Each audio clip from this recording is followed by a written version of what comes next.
사도신경으로 신앙 고백드립니다. 나는 전능하신 아버지 하나님 천지의 창조주를 믿습니다.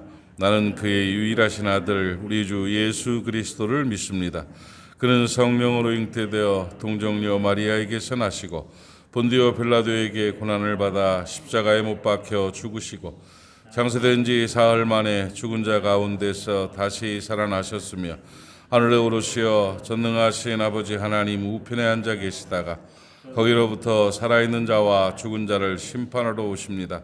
나는 성령을 믿으며 거룩한 공교회와 성도의 교제와 죄를 용서받는 것과 몸의 부활과 영생을 믿습니다. 아멘.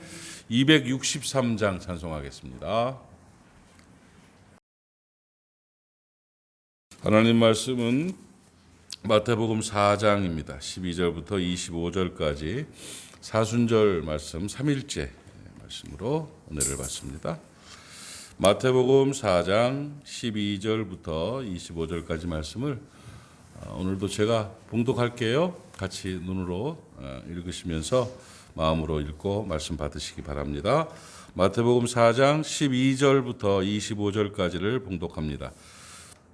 예수께서 요한이 잡혔음을 들으시고 갈릴리로 물러가셨다가 나사렛을 떠나 수불론과 납달리 지경 해변에 있는 가버나움에 가서 사시니 이는 선지자 이사야를 통하여 하신 말씀을 이루려 하심이라. 일러스되 스불론 땅과 납달리 땅과 요단강 저편 해변길과 이방의 갈릴리여, 흑암에 앉은 백성이 큰 빛을 보았고 사망의 땅과 그늘에 앉은 자들에게 빛이 비치었도다 하였느니라. 이때부터 예수께서 비로소 전파하여 이르시되 회개하라 천국이 가까웠느니라 하시더라. 갈릴리 해변에 다니시다가 두 형제 곧 베드로라는 시몬과 그 형제 안드레가 바다에 금을 던지는 것을 보시니 그들은 어부라 말씀하시되 나를 따라오라 내가 너희를 사람을 낚는 어부가 되게 하리라 하시니 그들이 곧 그물을 버려두고 예수를 따르니라. 거기서 더 가시다가 다른 두 형제 곧 세베대의 아들 야고보와 그의 형제 요한이 그의 아버지 세베대와 함께 배에서 그물 깁는 것을 보시고 부르시니 그들이 곧 배와 아버지를 버려두고 예수를 따르니라. 예수께서 온 갈릴리에 두루 다니사 그들의 회당에서 가르치시며 천국 복음을 전파하시며 백성 중에 모든 병과 모든 약한 것을 고치시니 그의 소문이 온 수리아에 퍼진지라. 사람들이 모든 앓는 자 곧 각종 병에 걸려서 고통당하는 자, 귀신 들린 자, 간질하는 자, 중풍병자들을 데려오니 그들을 고치시더라. 갈릴리와 데가볼리와 예루살렘과 유대와 요단강 건너편에서 수많은 무리가 따르니라. 아멘.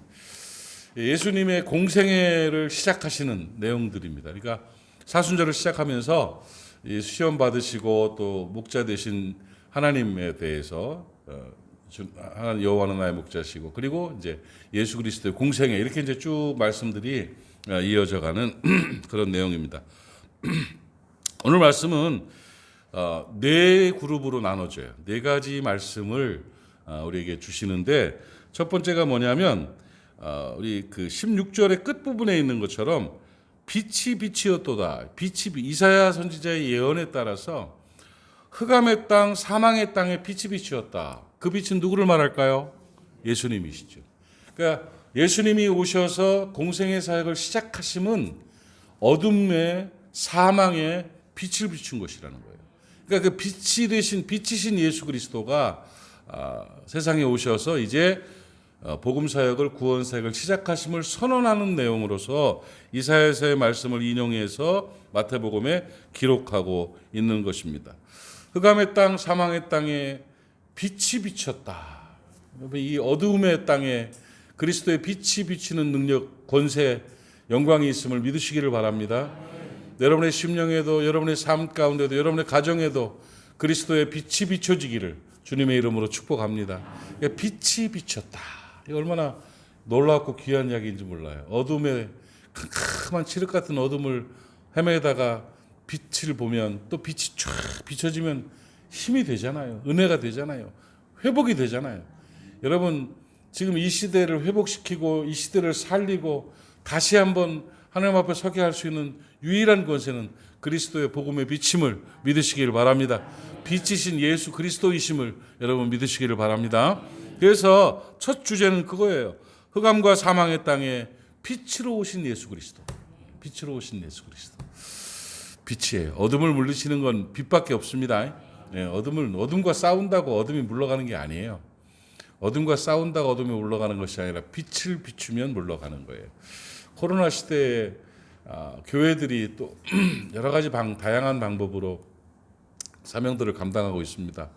어제도 우리 후배 목사가 전화를 해가지고 형님 이런 일이 있는데 다음 세대 사역을 하는 데 있어서 이걸 어떻게 해결하면 좋을까요? 도대체 이걸 어떻게 할지 몰라서 형님한테 조언을 구하기 위해서 전화했습니다. 하면서 그 미스터 탁이라는 서종현 선교사인데 그 얘기를 하더라고요. 자기가 전에 만들었던 노래들, 전에 만들었던 그 힙합들이 그 기존에 대해서 공격하는 그리고 싸우는 투쟁하는 그런 힙합인데 그게 유튜브에 영상에 많이 있는데 요즘 그 서목사가 하는 일이 뭐냐면 부적응 청소년들 심리적으로 아프고 상처받은 또 정서적으로 문제가 있는 청소년들을 치료하는 심리치료 상담들을 세웠어요. 그래서 음악 치료를 하고 있어요. 음악 치료 사무실을 세우고 또 이것이 잘 돼가지고 또 분점도 내고 이렇게 하는데 음악 치료를 받고 있던 그 초등학생 하나가 상처가 많았던 아이가 막 치료가 잘 돼가지고 회복되다가 이 서선교사를 좋아한 거예요. 힙합 가수로서 좋아한 거예요. 그래가지고 그 유튜브 영상을 찾아봤는데 거기에 보니까 거기 옛날에 막 투쟁하고 하는 그 힙합이 그렇잖아요. 뭐 그런 노래를 보면서 충격적인 말을 하더라는 거예요.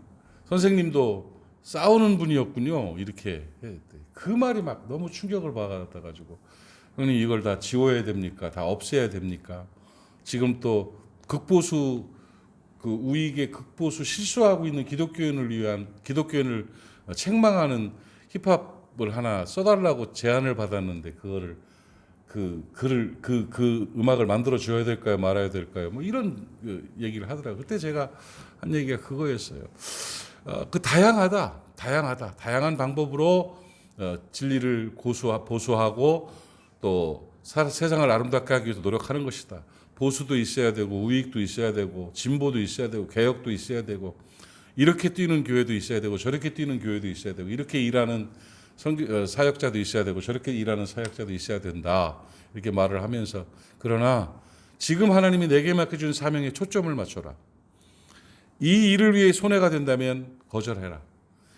다음 세대와 상처받은 아이들을 위로하고 치료하는 일을 해야 되는데 그 일을 하는 데 있어서 투쟁하고 싸우는 이야기가 들어가면 뭐 그렇게 큰 효과가 있을 것 같지 않다.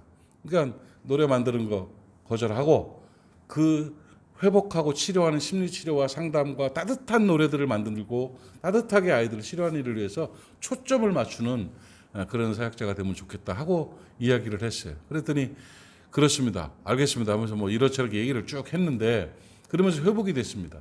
그리고 내가 언뜻 마음에 이제 바깥으로 나가면서 이제 생각을 한 그 생각의 내용이 뭐냐면 과연 우익이 세상을 바꿀 수 있을까? 과연 진보가 세상을 바꿀 수 있을까? 보수가? 개혁이? 어떤 묵상? 코로나는 정부의 모함이고 정부가 잘못해서 왜곡시켜서 만들어 놓은 뭐다 하면서 교회 투쟁하는 교회. 우리가 실수했습니다. 미안합니다 하면서 사과하고 프랭카드 붙인 교회. 뭐 다양해요. 엄청나게 다양해요. 그런데 그들의 수고를 통해서 회복이 되고 치료가 되고 다시 잘 되는 역사가 있을까? 저는 예수께서 하셔야 된다고 생각합니다. 어둠과 싸운다고 어둠이 물러가는 게 아니에요. 어둠을 퍼낸다고 어둠이 해결되는 게 아니에요. 빛이 비춰져야 돼요. 빛이. 백종원의 골목식당이라는 게 참 재밌잖아요. 그 잃어버린 상권을 회복시키는데 지난주에는 그 아주 수준이 떨어지는 식당 주인이 나왔어요. 그래서 지저분하고 일도 못하고 차라리 그러려면 그만두라고 말할 정도인데 자기는 또 그 일을 좋아한대요. 그냥 그분을 하면서 그분에게 하는 말, 그게 고쳐보려고 하는데 안 되는 거예요. 안 되는 거예요. 근데 그분에게 빛이 비추면 될 것 같다는 생각을 했어요. 그게 뭐냐면 이 사람은 열정이 없어요. 열정이 없으면 능력이 나타나질 않아요. 열정이 없으면 생각이 안 나요. 열정이 없으면 일이 안 돼요. 열정이라는 빛이 비춰지면 되겠다. 안에서 뭔가를 만들어내고 악과 싸우는 게 문제가 아니고 빛이 들어가야 돼요. 빛이 비춰져야 어둠이 물러가고 회복이 되는 것이라는 거예요. 시대의 희망은 흑암과 사망의 땅을 회복시키는 능력은 빛이신 예수 그리스도에게 있음을 믿으시기를 바랍니다. 여러분의 심령에 빛이 비춰지기 바랍니다. 우리 교회에 빛이 비춰지기를 바랍니다. 우리 대한민국의 모든 기독교에 빛이 비춰지고 사역자들에게 빛이 비춰지고 또 이 정부와 이 땅에 빛이 그리스도의 빛이 비춰진다면 세상은 다시 회복될 것이고 밝아질 것이라는 확신이에요. 믿음이에요. 흑암과 사망의 땅에 빛으로 오신 예수 그리스도, 오늘 그 빛 따라 승리하는 저와 여러분 되기를 바랍니다. 그리고는 그 다음에 제자를 부르시는 거예요. 제자를 부르시는, 사람 낚는 어부가 되게 하리라. 여러분, 예수 그리스도께서 제자를 부르심의 목적은 사람 낚는 어부예요. 사람 낚는, 고등어 낚는 어부가 아니라 사람 낚는 어부예요. 사람 낚는 어부.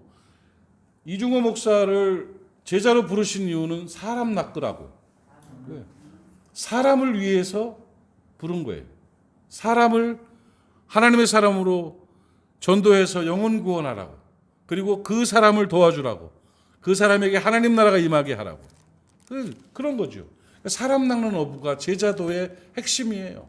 사람이 목표가 되고 사람이 중심이 되고 사람을 배워야 돼요. 우리가 후배들한테 얘기할 때 목회자는 사람을 위한 존재다. 그래서 사람을 연구하고 공부해야 된다.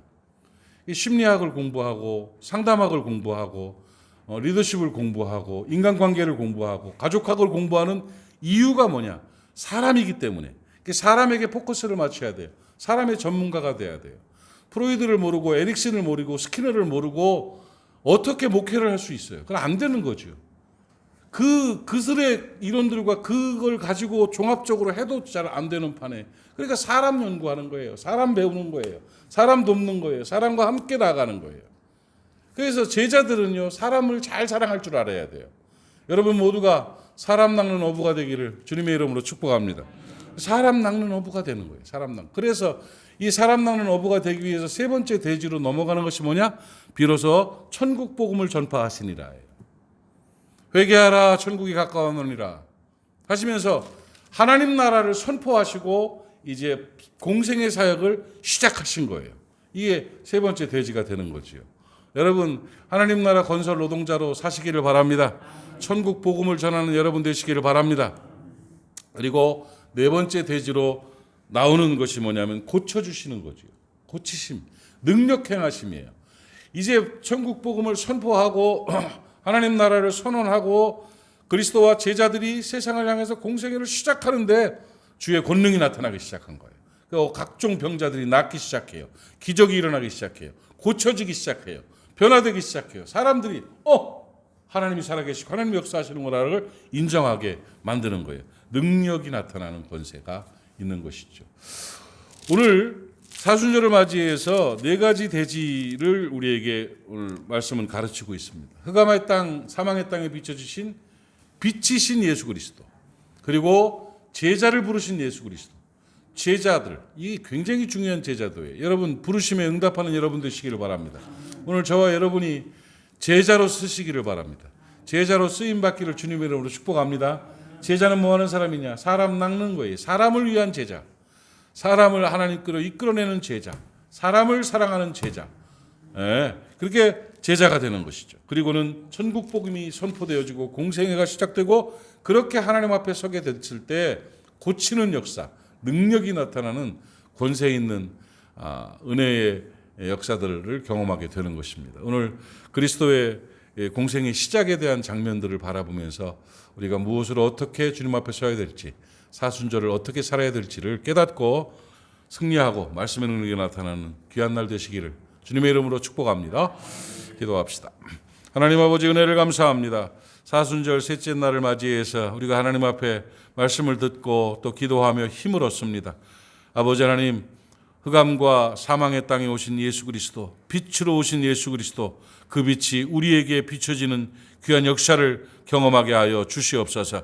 우리도 사람 낚는 업으로 제자로 살아가게 하시고 하나님 나라 건설 노동자로 천국 복음을 선포하며 살아갈 수 있는 우리가 되게 하옵시며, 아버지 하나님의 주의 권능이 나타나 고치시는 은총을 보여주셨던 것처럼 우리가 가는 곳마다 제자들이 서는 곳마다 능력과 권세가 나타나는 아름다움이 있게 하여 주시옵소서.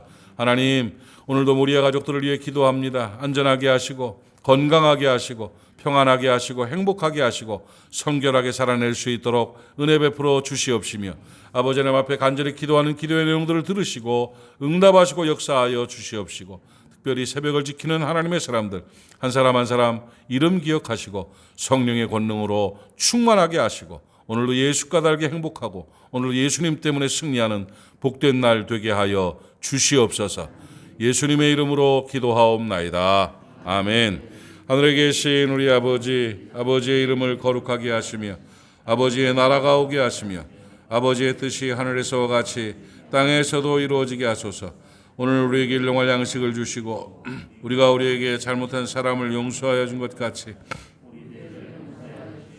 우리를 시험에 빠지지 않게 하시고 악에서 구하소서. 나라와 권능과 영광이 영원히 아버지의 것입니다. 아멘. 말씀 기억하면서 주님 앞에 기도하고 오늘도 승리하시기 바랍니다. 우리 마음 모아 함께 기도합니다. 하나님 아버지 은혜를 감사합니다. 오늘도 하나님이 우리를 사랑하셔서 주의 말씀 앞에 서게 하시고 주의 뜻을 이루게 하시고 하나님의 은혜 가운데서 오늘도 새벽 제단을 쌓고 주님 앞에 나아가게 하시니 참으로 감사합니다. 오늘 이 시간에 우리가 주님 앞에 간구하고 오늘 이 시간에 우리가 기도하는 우리의 모든 기도가 주 앞에 상달되게 하옵시며 오늘도 주의 능력으로 말미암아 승리하는 복된 날 될 수 있도록 하나님 도와 주시옵소서. 마음 문 열어주시고 입술을 열어주시고 하늘 문을 열어주시고 기도의 문을 열어주시어서 아버지와 교통하는 귀한 시간 되게 해 주시옵시고 말씀의 능력으로 주님 앞에 서서 오늘도 신실하게 하루를 출발할 수 있도록 은총 베풀어 주옵소서. 중보하는 저들의 중보의 기도를 들어주시기를 원합니다. 성령의 충만함으로 능력으로 함께 하옵소서.